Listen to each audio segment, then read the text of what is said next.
Alors, à la base, moi, je voulais pas faire de review parce que je pars du principe que des reviews, il y en a suffisamment.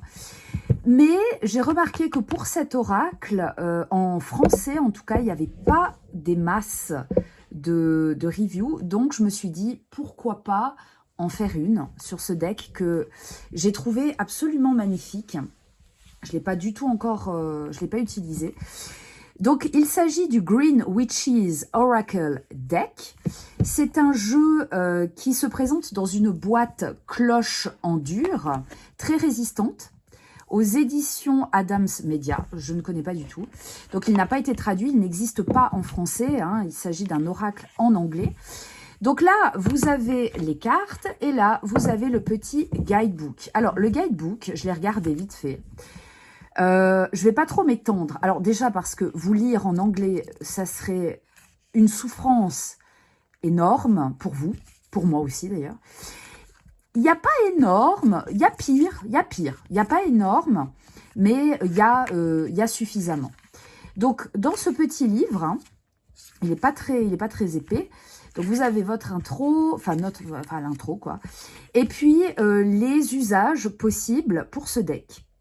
Donc là, on a un usage pour la divination, un usage plutôt pour, je crois, la guidance, si je ne me trompe pas. Voilà, donc ça c'est super. Et ce que j'ai trouvé sympa, c'est que ici, on vous donne des exemples de questions à poser, des questions assez générales. Hein. Par exemple, quel est le message que les éléments naturels du monde ont pour moi aujourd'hui? Donc, pas besoin d'avoir une question super précise pour utiliser cet oracle. Il est également utile pour développer son intuition. Alors, comme beaucoup d'oracles, après, certains ne sont pas propices à ça, hein, en revanche. Voilà, donc là, vous avez aussi des questions que vous pouvez vous poser pour essayer d'interpréter par vous-même la carte. Et enfin, là, vous avez... bon, comment le purifier, ça chacun son truc. Hein. Là, on vous donne des conseils pour stocker votre deck, votre jeu. Quelques conseils aussi pour lire l'oracle avec la petite routine de divination. Je trouve ça assez intéressant comme proposition. J'ai pas tout lu, hein, j'ai regardé rapidement. Ouais, c'est assez, c'est pas mal.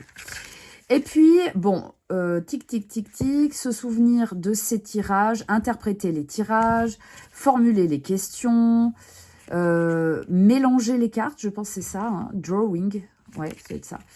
Et là, les types de tirages, comme d'habitude, tirage à une carte, tirage à 3 cartes, tirage à 5 cartes, les éléments, le tirage des éléments, tirage de l'arbre, ça c'est assez intéressant. Le tirage de la porte de jardin à 9 cartes. Et puis ça doit être la roue astrologique. Ouais, de l'année, la roue de l'année. Alors, ça c'est pour les tirages. Donc il y a quand même quelques tirages assez originaux, je trouve, parce que généralement ça reste assez basique. Et ensuite, vous avez les cartes. Alors, vous avez la représentation en couleur à gauche, à droite, le nom de la carte, les mots-clés, la description, et puis une petite réflexion un peu plus guidance, j'ai l'impression. Enfin, c'est une question à se poser à soi-même. Et ça, je trouve plutôt bien, et vous l'avez bien sûr pour toutes les cartes. Voilà. Voilà. Donc, je ne vous l'ai pas dit, c'est un oracle qui contient 50 cartes, si je ne me trompe pas. Hop, hop, hop, hop.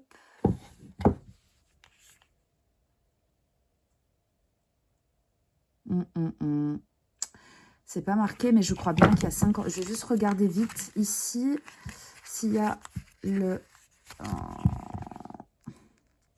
Il n'y a pas les numéros, mais il me semble qu'il y a 50 cartes. Alors, je dis ça parce que je me souviens que quand j'avais vu ce jeu, il est apparu sur Amazon plus ou moins en même temps que le Sens des sorcières de Sandrine Guidance. Alors, l'oracle de Sandrine Guidance était disponible beaucoup plus rapidement que ce deck-là. Pardon. Et les deux se ressemblent un peu au niveau de la thématique, au niveau du design. Et je me souviens que j'avais hésité à acheter l'un ou l'autre. Ce qui m'a fait choisir le Green Witches Oracle, c'est que il y avait une carte en plus. Donc, il me semble que dans celui de Sandrine Guidance, il y en a 49 et là, il y en a 50. Alors, c'est un détail. Mais il y a autre chose aussi qui m'a fait choisir ce deck plutôt que celui de Sandrine Guidance, le sens des sorcières. C'est le dos de carte. Là, vous avez un dos de carte qui est, je vais pas dire sobre, il est relativement chargé, mais ça reste dans la thématique. C'est très witchy et moi, ça me permet de me concentrer sur les tirages. Un dos de deck trop chargé ou avec des dessins un peu trop fantasques, ça me convient pas. Et c'est vrai que dans celui de Sandrine Guidance, eh bien, on avait son effigie, son avatar sur le dos. Et ça me perturbait. Alors, on va regarder les cartes. On va regarder ensemble les cartes. Je vais voir. Ouais, je vais faire comme ça. Hop. Est-ce que... Ouais, comme ça, je pense que c'est bien.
Voilà pour ces cartes.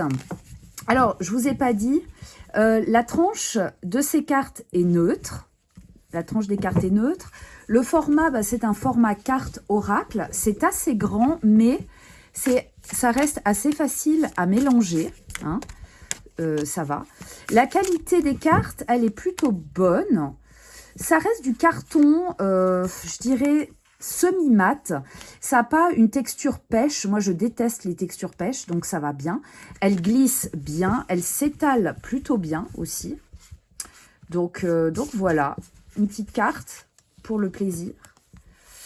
Altar. Ah bah ça tombe bien parce que c'était justement... je me demandais en passant les cartes ce que ça voulait dire.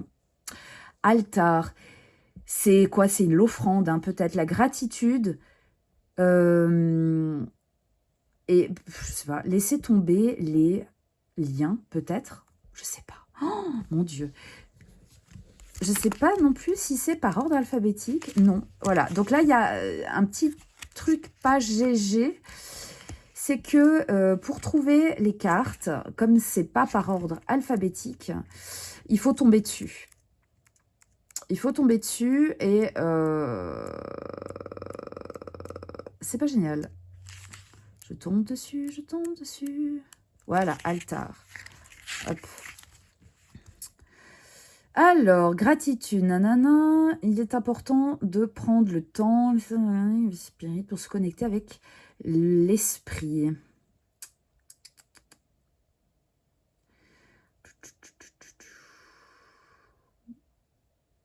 Ouais. Bon, j'essaye de traduire un peu, mais à mon avis, ça doit être... c'est l'objet, hein, je pense. Ça doit être un... Ouais, c'est quelque chose, un truchement, quelque chose qui permet peut-être d'atteindre l'esprit. Hein. Là, on voit qu'il y a les cartes, la boule de cristal. Et là, la question, hein, qu'est-ce qui ne vous sert pas et qui peut être éliminé, dont on peut se séparer dans votre univers pour pouvoir avancer. Donc, c'est ça, hein, à mon avis. Il y a des choses, il y a beaucoup d'objets dans cette carte. Est-ce qu'on a besoin de tout ? Donc, cette carte nous invite en fait à nous interroger sur ce qui est éliminable autour de soi et ce qui est utile. C'est un peu comme faire le vide. Bah, d'ailleurs, moi, c'est ce qu'il faudrait que je fasse avec les cartes. C'est drôle que je tombe sur cette carte parce qu'il y a pas mal d'objets que j'ai, notamment les cartes. Et c'est vrai que j'essaye de faire un petit peu de vide ces temps. Et je pense que c'est un peu une invitation à ça. Voilà. Alors, n'hésitez pas à me dire en commentaire ce que vous avez pensé de ce jeu, si vous allez vous le procurer ou pas. Moi, je vous souhaite une belle journée et je vous dis à bientôt. Bye bye.